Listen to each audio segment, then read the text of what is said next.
We are definitely live now. So, Don't you love thank you. retrograde? Hello and welcome to Anton's Not-So-Bedtime stories. And this is Lisa. Special guest Lisa, who very kindly has decided to just come along and interrupt. Well, you see, if this evening is going to be the fourth branch. Yes. For those of you that don't know, we decided we would do the fourth branch. A couple of people suggested that, so why not? The fourth branch. It's quite long. It's a story of 3 acts, I think. So hello, Susan. Hello, Shana. I guess other people will join us when they can or not. But yeah, or they can catch it later. Or they can catch it later. That's the wonderful thing about that. So I'm here to defend the goddesses in the branch. Oh well, absolutely. Well, it's customary to have some cider. So at your story time? Well, absolutely. So he's brought me a non-alcoholic, yes, Wilklow non-alcoholic apple cider from Bad Seed. Absolutely, and mine is not the non-alcoholic one. This is going to be interesting. It's not here. Alrighty. So you good folks should have the beverage of your choosing. Now, I'm not going to read this. I'm actually not going to read this. Backup, yeah? I brought the Mabinogi just to wave at you, because the version that we use a lot at the store, certainly within Craft of the Wise, and that sort of forms the basis. That's still on back order. Should be coming anytime soon. It's supposed to be here in February, but yeah, anyway. Yeah. So the Shona Davis is Mabinogion. And that's a kind of really confusing thing because it is pronounced Mabinogi. That's plural already. But that's like the stories is. Yeah. The stories is. Anyway, there are mythology. Yeah. Basically, every culture has a myth. Creation myths and stories that help people understand that culture or the rules, integrity, journey, and how you're going to work things out. Mm-hmm. So the Mabinogi usually is focused on the first 4 branches. Well, that is the Mabinogi specifically. And then, but there are 12 stories in all, because there are 7 other stories in there, making 11, and the story of Caridwen and Taliesin, which is the 12th. Which isn't actually in the current version of the Mabinogion, but was actually in the original version that was done by Charlotte Guest. But that's a history lesson. So in these first 4 stories, the first story features a goddess you probably know or have heard of named Rhiannon. Mm-hmm. And it's a very positive tale where the marriage is done with her consent and her sort of say over things. Yes. The second branch, not so much. We meet Branwen, who has to do a lot of sacrificing, and it's not the best marriage, and that branch really sucks. As far as sadness and not a good tale. Death and destruction and war and all that kind of fun stuff. Then the third branch, we have Rhiannon again and her second marriage. And although that's a little bit challenging, it is certainly a very happy ending sort of story. Yes. But here in the fourth branch, we have another kind of very challenging and disruptive energy to the divine feminine, let's just say. So we've been working with the Mabinogi about a little over 20 years now. God, yeah. And we still don't really understand, I don't think completely, all of the layers. I think you'd have to really speak like mid-Welsh to try when to I first started reading it, and very little knowledge of Welsh pronunciations. So it was very, very hard to get through because you're looking at these words that are names and you're going, like some kind of bizarre Klingon. So in the beginning, I just said, well, I'm going to call this guy Greg and this guy Bob and this guy, because I'll never get through this story. But as things evolve over time, we were treated to meeting Christopher Hughes, who explained to us that The names the matter. names are more like an adjective than a noun. So the character's name gives you an idea of what their skill set might be or what their challenge might be. Or maybe just like an adjective and a verb. Yeah. It's like a whole concept kind of thing. And that's why we really love Shauna Davis's version, because you can go in the back and look up the name and it'll tell you kind of what it means. Whether it's saying like golden, or it'll tell you a little bit about topography as well, things like that. So this fourth branch is really several kind of storylines in one. And you're going to get to meet quite a few of the characters that we have statuary for. So, all available at gotdeity.com. alrighty then. I'll shut up now. So that should was I make my a start? prelude, then? and Should now I- your story time begins. Let me wet my missile, because I'm Missile. See, that's what I said. I need to wet my whistle so I can actually speak. Mercury's retrograde. We shouldn't be telling stories. At any rate, No missiles. I'll There's just no do my miss- normal, Badinsky things when I want to say something. Oh, Batinsky. Yes, a word from our sponsor, Batinsky. Yes. So this tale properly is known Math Vab Mathonwy. Math Vab Mathonwy, which means Math, son of Mathonwy, which Now. means Bear, son of Little Bear, first Batinsky. And we all think that just because this is a son of, that it must be son of a father. In fact, Mathonwy is a mother. Ah, that also comes in the matrilineal thing, which I clocked as well today, which is kind of cool. This story is very much a battle between patriarchy and matriarchy.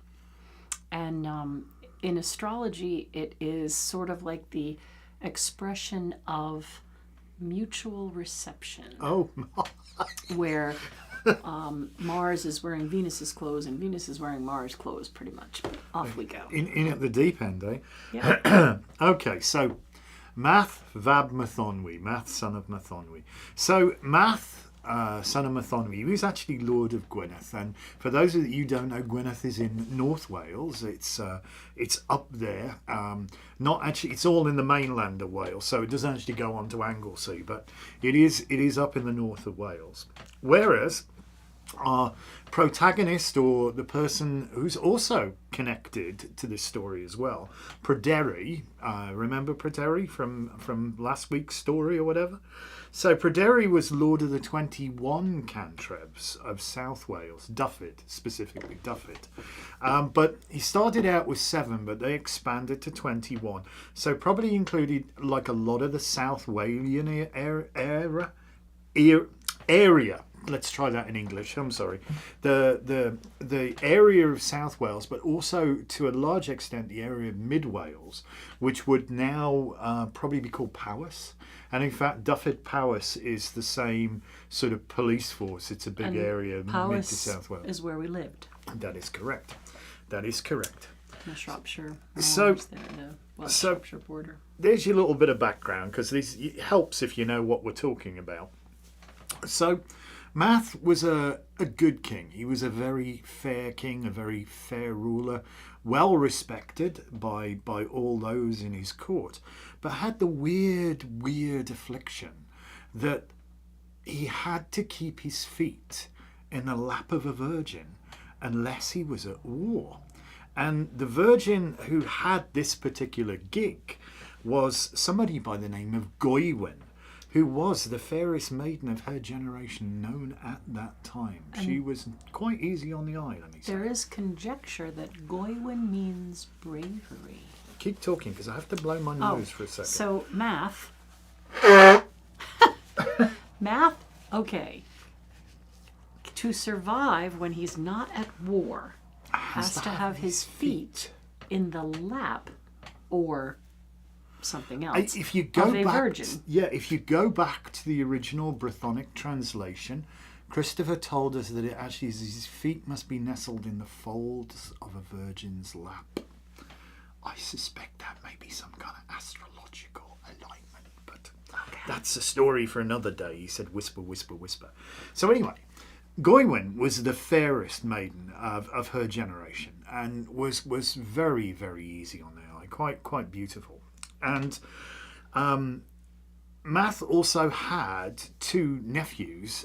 They were sons of his sister, Dawn. Okay, so he had Gilfaethwy, son of Dawn, and Gwydion, son of Dawn.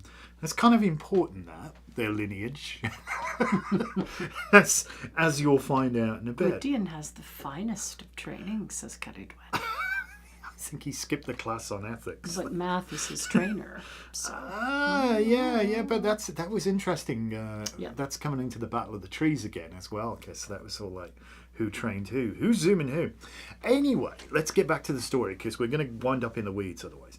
Now, Gilfaethwy is moithering around all over the place, got his chin on the floor, and Gwydion's like, well, what's up with you, brother? What's wrong? What's wrong? And Gilfaethwy says, well, Math has this special skill, right?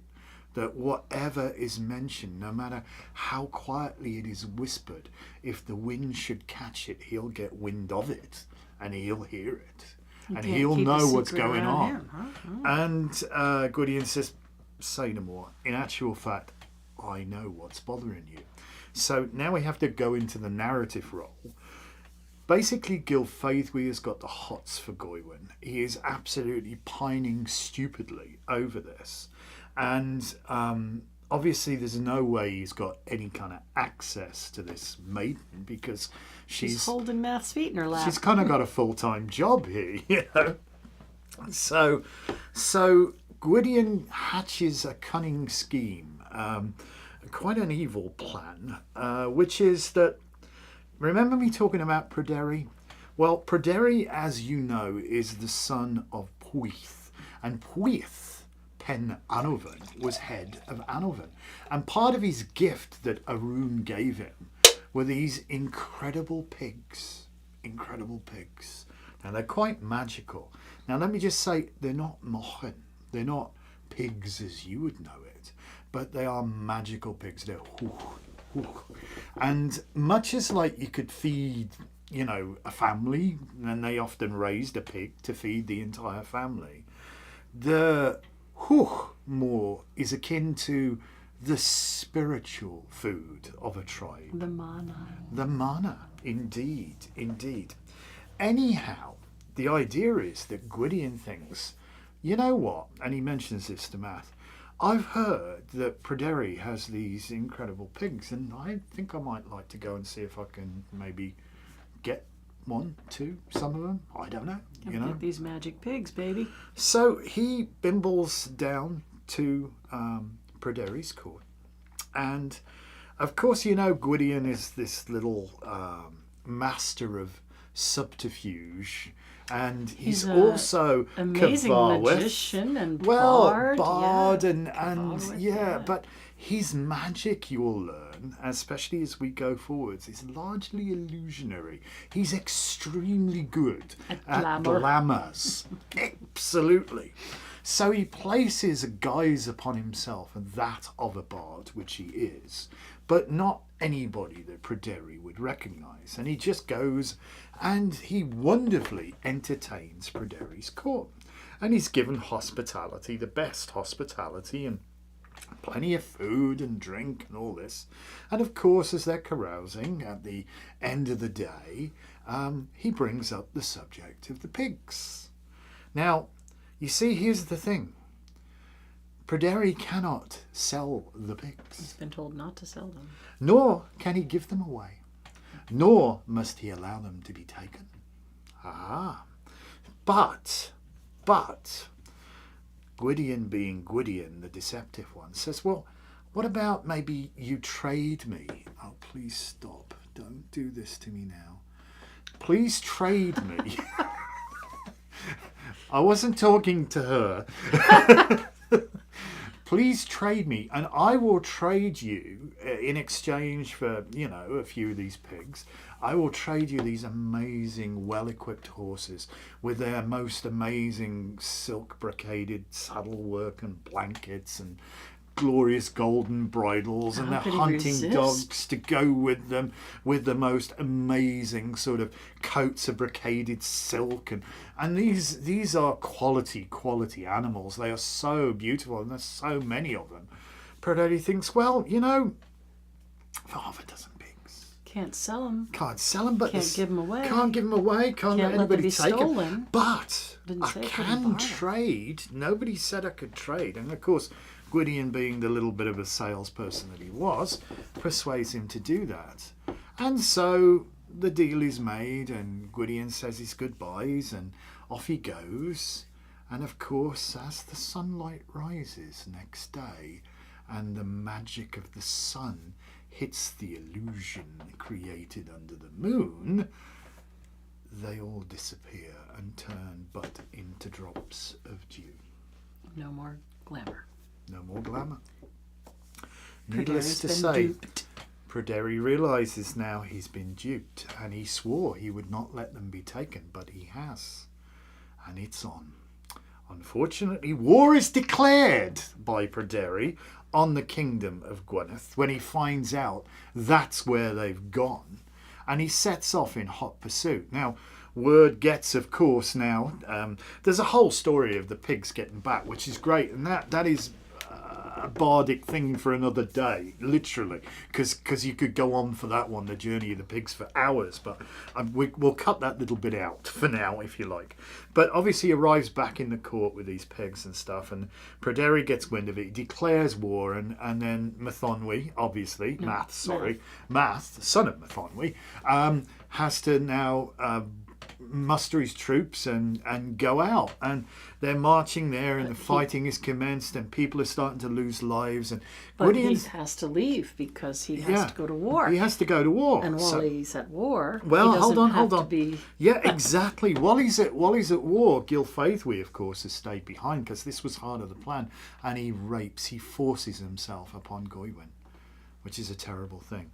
But just jumping slightly sideways for a moment, as the war continues, Gwydion's starting to feel somewhat guilty that he's kind of like brought this about, and Math sort of berates him over it, and he says, well, look, enough of the blood loss. Let me just deal with this one-on-one. I'm the one who caused the harm here. I will personally fight Pryderi. And nobody else need be involved. And so he fights Pryderi one-on-one. And sadly, that results in Pryderi's untimely demise. Gwydion slays him. So Pryderi is the only character that's actually in all four branches. He's born in the first branch. Yep. He goes to Ireland in the second branch. One of the 7 survivors. He is Rhiannon's son that marries her off in the third branch. And now in the fourth branch, he's killed by Gwydion. He meets his untimely demise, which is very sad.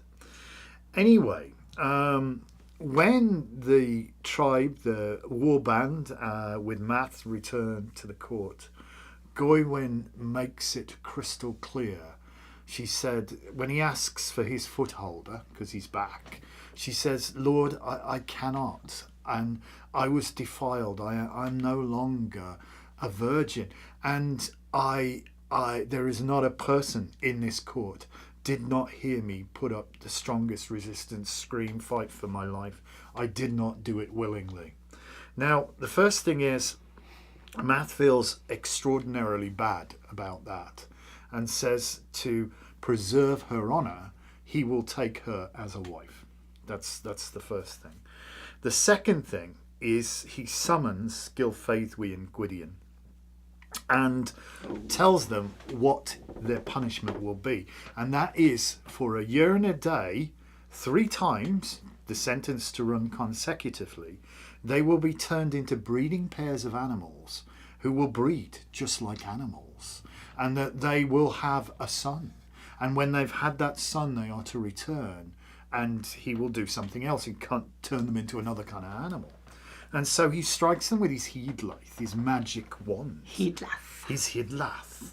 And he turns them Gwydion into a stag, and Gylfaethwy into a hind. So Gylfaethwy is the female here. And they go away and they take on the countenance, the entire nature of these wild animals. And they breed, and a year and a day they hear this rustling and the dogs are barking. And Math goes outside to find the stag and the hind, and with them a very well-grown young buck, if you will. Very, very vigorous. And so he strikes that with his headlath, and he turns the boy back into the countenance of a boy, whom he names Hudhun. All right. He then takes his headlath and hits Gwydion and Gylfaethwy again, and turns Gylfaethwy into a boar, and this time Gwydion into a sow. All right. And they again have to go off and breed, and a year and a day they come back with a little piggy with them, which is quite stout and well built. And so he strikes that with his wand and turns it into a well built boy, and names the boy Hudhun, if I can do that. Hookthun, yeah, because he's a hook. Magic pig boy. Yeah, it's tricky. A magic pig boy. Oh, no, we ain't done yet. He then strikes Gwydion and Gylfaethwy and turns Gwydion into a wolf and Gylfaethwy into a she-wolf. So once again, must go breed. And they come back in a year and a day with a little wolf cub with them, and Math strikes them, turns back into the boy who he names Blythun. And so the three sons, as they are known, of wicked Gylfaethwy, three true champions, Hudhun and Hookthun here, are what they're called. There's a side note here, because here means long, and pig, parallel with Kilhook, long pig? I don't know. But Kilhook does mean long pig, but it doesn't mean long as in length or pig as in pig. But anyway, that's a story for another. That's a story for another day. So Math then strikes the wolves in this instance and returns them into the countenance of Gwydion and Gylfaethwy. For his crime is a female twice. Oh yes. And Gwydion for his participation in the crime is female once. Now, never mind. That's kind of like part one. It is, yeah. But never mind that chronological oopsie, because there's still the small matter that he needs a footholder. But let's not wonder about. It's a time out of time, isn't it? Of course, that's how we conveniently explain it. That's how we conveniently explain it. So on to Act 2. Gwydion suggests that his sister Aranrod may well make a suitable footholder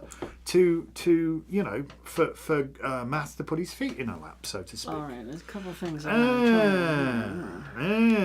So they summon Aranrod to the court, whereupon he asks, "Maiden, are you a virgin?" And she answers, "I can think of no reason why not." Well, now let's clarify virgin. Okay. I can have a slurp of cider. Okay. So, you've probably heard before that virgin really meant unmarried woman, not necessarily a woman who had never been active sexually. So Aranrod is basically saying that she is not spoken for.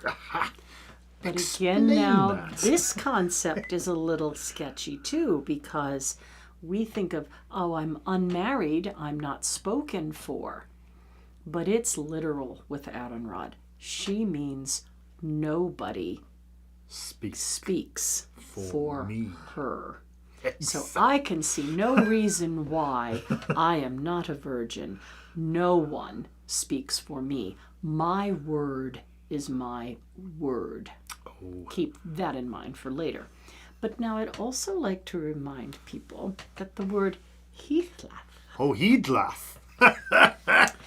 Both has two meanings. Well, misses. In Welsh, a headlath is a wand, But it's also the same word for penis. Sort of. Colloquially, Alrighty so to then. speak. So it's So, a bit of a magic wand. if you Step know what over I'm- my heedleth. So yeah, he suggests that they step over his magic, or she If steps she's a over virgin, then certainly she's eligible to do this. So, she does indeed step over his heedlath, and out drops a rather sturdy boy, whom Math looks and says, "Ah, I have prepared a name for him." What's that about? Oh, you're going to love these tangents now. I've prepared a name for him. And they baptise him as is customary in the time and name the boy Dylan. Except when the water hits Dylan as he's baptised, he actually takes on the entire countenance of water and the nature of water, and immediately goes to the ocean and disappears beyond the ninth Here wave. comes Dylan of the ninth wave. Oh, absolutely, absolutely. But wait, there's more. Also, she drops a small pethan, a something, Pethan, a a something. wee thing, which nobody seems to notice but Gwydion, who promptly scoops it up, wraps it up in silks, hides it about his person, toodles off to his bedchamber, whereupon he nestles it in the kist at the foot of his bed. A kist is a shoebox, by the way. Well, quite a large shoebox. But Well, yes, but a little put large trunk. shoes and boots, A little trunk, a kiss. so to speak. So in the baby goes. In the blob. In the fetus goes.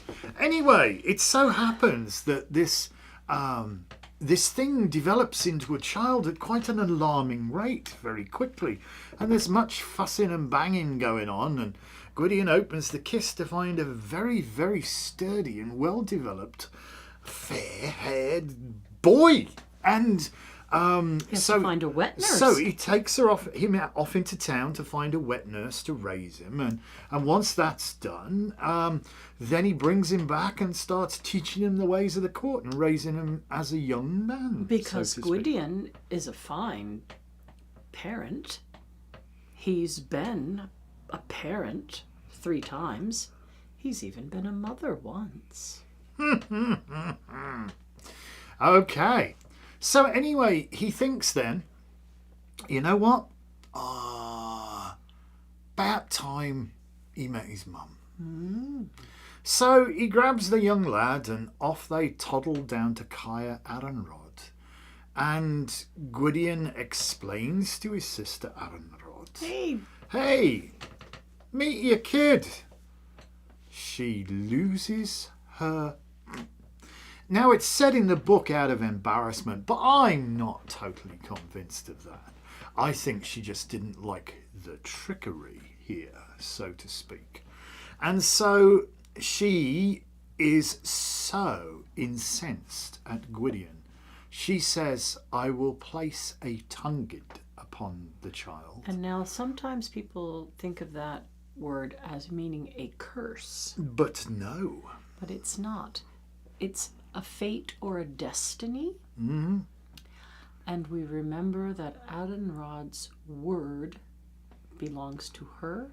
Her word is her bond. So she says, he shall have no name unless I give it to him.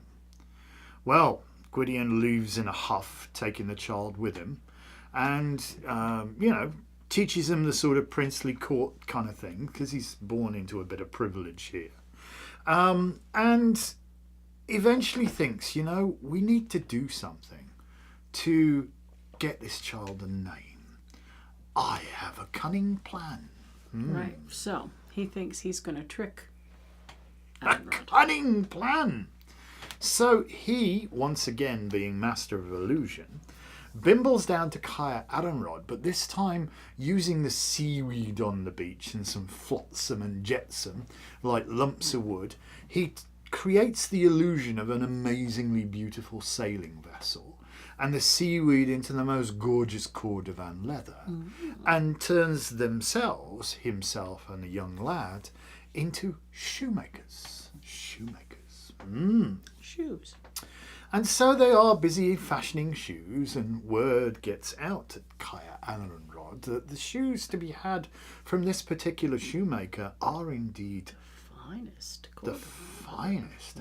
Oh, superb, superb. The nicest shoes imaginable. So needless to say, Alanrod says, well, I would like a pair of those. And so they make a pair of shoes for her and they send them. But alas, they are too small. So she says, these are too small. And so they make another pair of shoes for her. But alas, these are too big. And she complains bitterly and says, well, lady, if you were to perhaps come down to the vessel and allow us to measure your feet, then I'm sure we could make a perfect shoe for you. Well, in a huff, Alanrod kind of agrees and bimbles down to the vessel, where she sees, doesn't recognise him as Gwydion, but the shoemaker Gwydion busying himself making shoes, and his young lad who is like doing some stuff, around the place. When all of a sudden, a little wren comes along and alights on the mast of the ship. And Gwydion, the young lad picks up a small stone and throws it at the wren, striking it on the leg between the tendon and the shin. It's a bit bloody accurate, like hitting between two needles. It's like a bit accurate, isn't it? And Alanrod says, my, the fair-haired one has a skillful hand. At which point, Gwydion says, ha ha! Breaks the guys. Straight away, she sees it's him. Ha ha! Gotcha! You've just named him. Llay Llaw Guffis, the fair one with a skillful hand. Well, that's what I said I would do. I said I'd name him. He belongs to my, he's my son. My word. But now I'm pissed off again. Yeah, so she places a second tongued upon him, that he shall have no arms, lest I give them to him. Now later we're going to explain that in a bit, but let's move on the story, otherwise we're going to be here until Tuesday. So a little later on, Gwydion thinks it's time to get Llay now some arms. So once again, he, using the guise of distraction and illusion, gives them the guise of amazing bards, which of course Gwydion is. And off they bimble once again to Kaya Alanrod. Let me entertain you. And they tell the most amazing stories. Well, Gwydion does. I don't think Llay does too much there, but Gwydion tells the most amazing stories and enraptures everybody, and he's getting this wonderful, wonderful thing, and they're obviously going to put him up for the night and give him all that sort of food and that kind of thing. Now, just as the light is breaking next day, Gwydion uses his illusionary capabilities to create this illusion of invading fleet, an armada headed towards the Kaya Alanrod, and the shout of alarm goes up and everybody's running around, and then what do we do? What do we do? And Gwydion says, lady, if you were to arm us, I'm sure we could help. Somebody arm me, and please you take care of the lad, and we'll look after you. And so she sets about arming him, and eventually says, is he armed? Yes, he is. Ha! Ha! Bursts the glamour again and says, gotcha!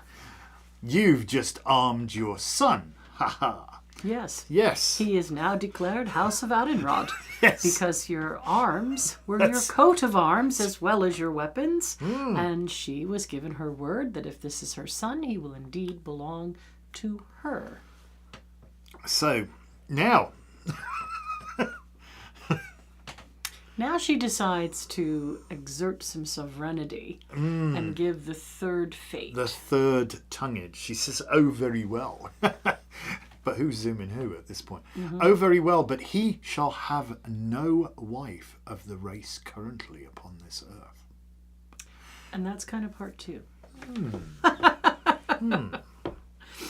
So anyway, Gwydion goes back with Llay, and this time goes to his uncle Math, and between them they cook up some serious bleeding magic, and using the flowers of oak meadowsweet, oak broom and meadowsweet, they create this beautiful, unbelievably gorgeous, smokingly hot creature as a wife for A Gwydion. maiden.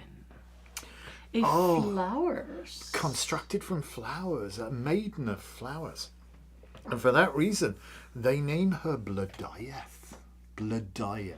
Yeah. Blodeuwedd, yes.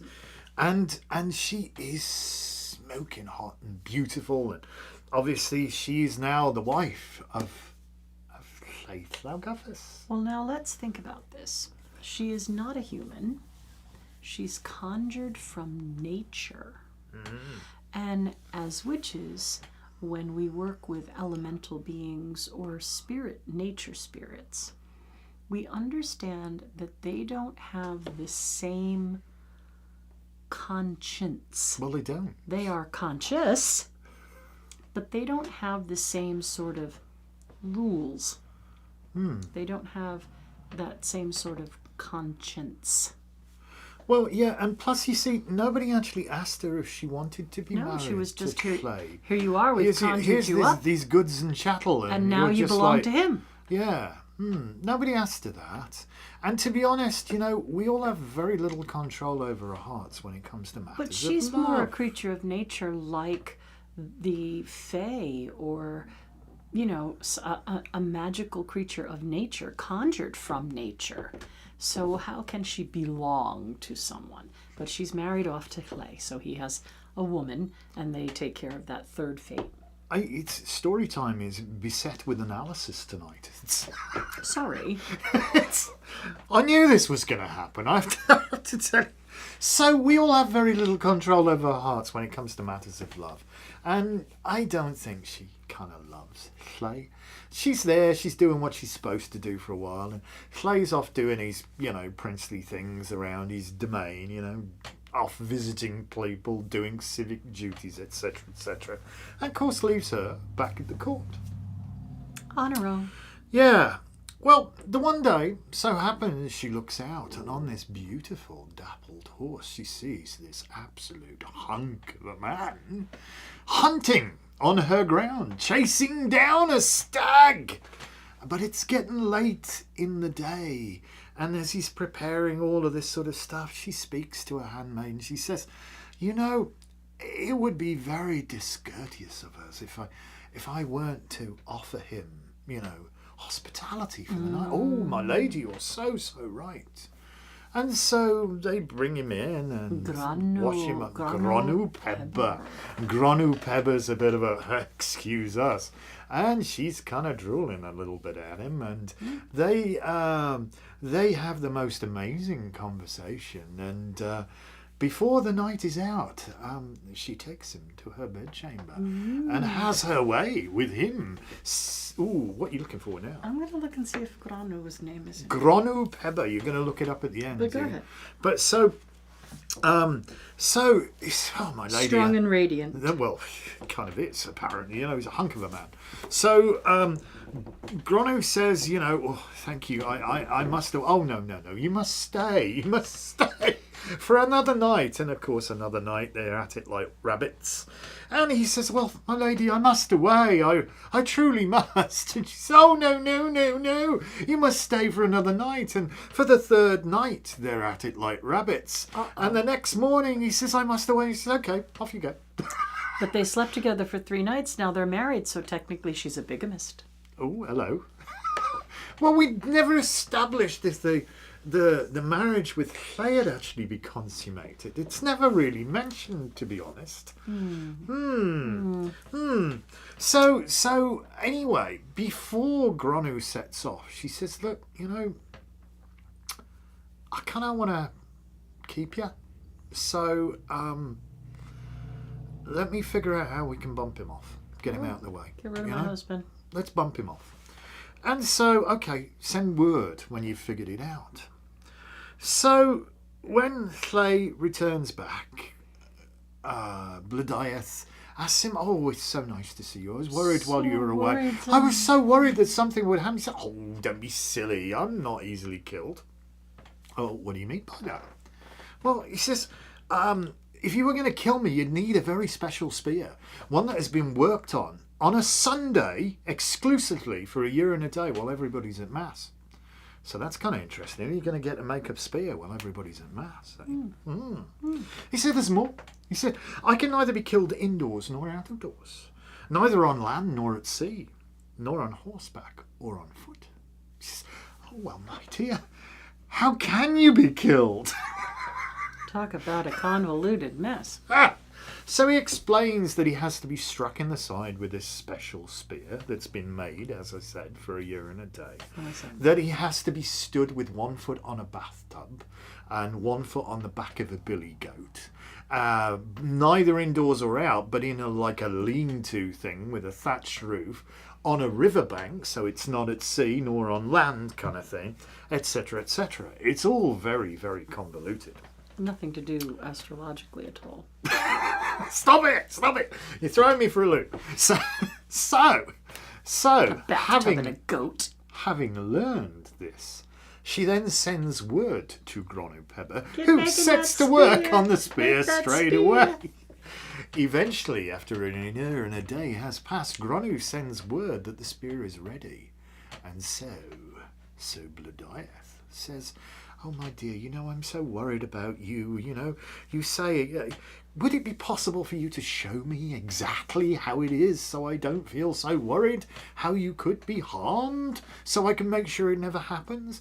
And they fetch a billy goat and they draw a bath and they stick it in this thatched roof by the side of the river, and he gets up on it and he's all doing this contrived pose when Gronu comes out of the bushes and hurls the spear at Flay, striking him in the side. However, it does not kill him. He lets out the most almighty shriek, transforms into an eagle, and disappears. An eagle. And disappears. Well, obviously, So that's kind of part 3. Blodeuwedd and Gronu sort of, now take up. He's gone, let's go Yeah, on. well, so now they've sort of claimed the land and the court of Ardidwy all for themselves, so to speak. And Gwydion is feeling there's a disturbance in the force. He's not seen Flay for whatever. He doesn't know what's happened to him. And the one day he learns that a particular farmer has a magnificent white sow that kind of wanders off and then comes back every day. And so he watches it and he sees it go and he sees it come back. And the third day of doing this, he decides, I'm going to follow. I am going to Gwydion follow is following this that sow. And the sow arrives at the base of a huge oak tree, which it appears to be nuzzling at stuff that is at the bottom of the oak tree. And on closer inspection, it's like maggots and lumps of rotting flesh that appear to be falling. And he looks up into the tree. It's Cadwyn in the guise of a white sow eating the profane so that the god could be resurrected. So leave out these details. Well, yeah.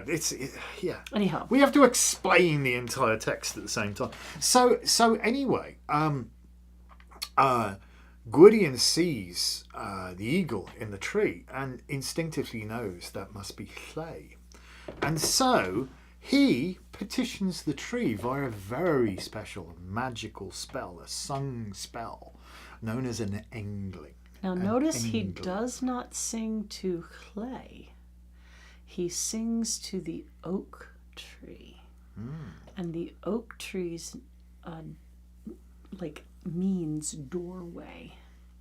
Well, you're gonna hear that. So, if you'll permit us a moment of blatant indulgence, and this is another reason we've got the wonderful Lisa with us. I'm gonna do the engling in Welsh, and she's gonna do it in English. So, here you go. So, Flay looks up at the oak tree and first says, No, Gwydion. Gwydion, I'm so sorry. Gwydion looks up at the oak tree and says the following, or sings the following. Dywena dia rindylllyn, yn cosgodyn a dalwel, awer a glyn. Oni wed ath gilwyth, o blydaio, llai am ei hyn. Oak that grows between two lakes, darkness cast on sky it makes. Unless a lie I do tell, the flowers of clay I do smell. Dywyn a dir, momes uchel, nis gwylech llaw, nis taweth gres, can haliod I gwyni daw, ali brig llai llawgyffes. Oak that grows on upland soil, rain nor heat could ever spoil. 20 gifts its branches told, that clay the skillful hands do hold. There you go. Dywyn a dir, dan llecwyth, noddfa toi sogaf, on ever wy awer gwyleth, bid a llai in haveth. Oak that grows beneath the slope shelters prince so fair with hope. Unless a lie is spoke from me, clay will come unto my knee. And at which point the eagle hops onto Llei's, the eagle hops onto Gwydion's lap. Gwydion transforms him back into the terribly injured Lleu and returns to his court and nurses him back to health. However, the story doesn't end there. A little bit of There's a karma small going matter on. of what should we call it? Justice, recompense, Karma. So Lleu and Gwydion then make for Ardudwy, and they found Blodeuwedd, and she fled with her maidens, and running backwards, the maidens fell because they were looking backwards. They're running backwards, Gwydion's looking chasing to make them. to make sure Gwydion isn't going to catch them. But they run headlong or backlong or whatever way into the river Cynfail, and they all drown, except of course Blodeuwedd, whom Gwydion then approaches and says, He conjured her in the first place, so... "Are you going to kill me? No. I'm going to give you a fate far worse than that. That you will never be able to show your face, and you will be feared by every bird, and promptly turns her into an owl and names her Blodeuwedd, which means flower-faced, just like the owl. Barn owl, yeah. So Blodeuwedd. So there's a small matter of Gronw Pepper, whom Lleu catches up with at his court at Penllyn. No one in his court will actually face Lleu in his place, even though he asks them all. None of his noblemen, none of his knights, none of his courtiers will actually offer to stand in as his champion and fight Lleu. And so that is why his warband became one of the 3 dishonourable retinues of the island of Britain. They wouldn't take one on the chin for their boss. Oh, no. I don't think they liked him too much. So Gronw Pepper says, well, okay, what do you want in the way of recompense? He's simply to throw a spear at you, as you did to me. That's perfectly fair. And Gronw says, well, okay, fine, nobody will stand in my place, so how about maybe I stand behind this stone? It's fine. Perfectly fine.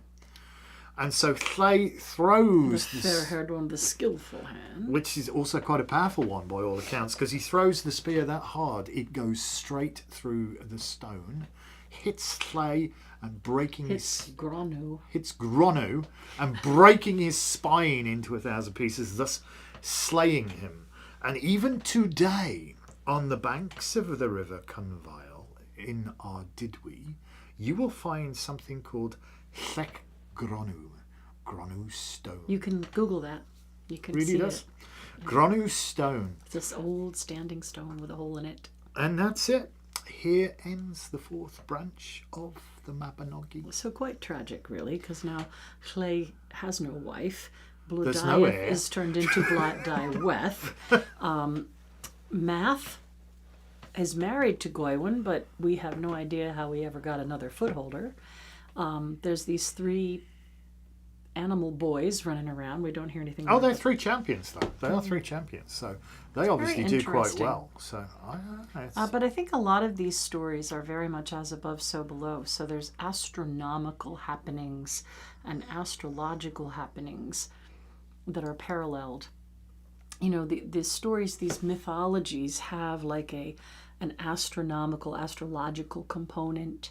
They have a socio-political component. Mm-hmm. And I'm missing the third thing. Did we say physical, socio-political, and moral component? There is that sort of, moral lesson that is interwoven so the moral into of the mythology. Story is, yes. Don't conjure a lady out of flowers. She won't serve your nephew, son. She was smoking though. We've got all these people we could show you, but I mean, we have Gwydion behind us. I would have to move in order. You would, but it doesn't matter. We don't matter. Gotdeity.com. Yes, so there you go. If you'd like. So what do you think, peeps? Was that all right? Did we do okay? You see why we have a really hard time doing the 4 branches in Craft of the Wise in 2 hours? Because we just took 1 hour to do just one about branch. an hour to do this branch. But in fairness, this one's many parts. Well, yeah, and I also told all of it, whereas we do, like, when we Craft of the Wise, we do, like, the speed reading of it. But I've got to say, my favourite still goes out to Christopher, who did all 4 branches of the Mabinogi inside of 5 minutes. Oh, it was like a minute. It was really amazing. It was really amazing. You bitch! It's a bitch. Yes. So that's where we're at. And, if you want more story time, join the Academy of the Occult, because once a month there'll be a story just for Academy members. Yes, so. And this month is going to be the Battle of the Trees. Battle of the Trees. Yeah, we decided we're going to do that, and I'll get that up at some point soon, perhaps. Alrighty. So there you go. That's us, peeps, and hope you enjoyed it. Carol says she enjoyed it. Okay. And Shana says thank you, and Helena says I appreciate my clay statue and his story. Well, of course. And Laurie's saying great job. We have to get you to pronounce that, Laurie. Blodaiweth. Oh, there she you go. knows. It's hard to get your tongue around this stuff. Know. It's odd. Gotta love it. Oh, there you go. Well, there's actually a bunch of people joined us tonight. That's kind of cool. All right, Thank you so 17 much. folks there. Yeah, that was nice. And Cass says, thanks. What is it? I can't read. Very interesting. Oh, it is. The mythology is very interesting. Oh, my goodness gracious me. Yeah, welcome to our crazy world. This is what we love. We love this stuff. But dissecting it to find the meaning really gives you insight into all kinds of other things. There you go, peeps. Right. So I'm gonna go get something to eat now. Yeah, I made meatloaf and baked potatoes and cauliflower cheese for tonight. If I just drain the cider, I'm going to be going which is probably not wise. Just pour them into bed. Well, that'd be fun. Well, we're in our greenhouse today. We're out in the greenhouse. We planted brassicas and lettuces and all that kind of stuff. I shoveled the dirt. She did the planting. And I got my first tick that I had to pick off. Isn't that lovely? Yeah. Not nice. All right. No. We're going now. Bye. We are. We're off. Have a good night. Bye-bye from us. See you next time.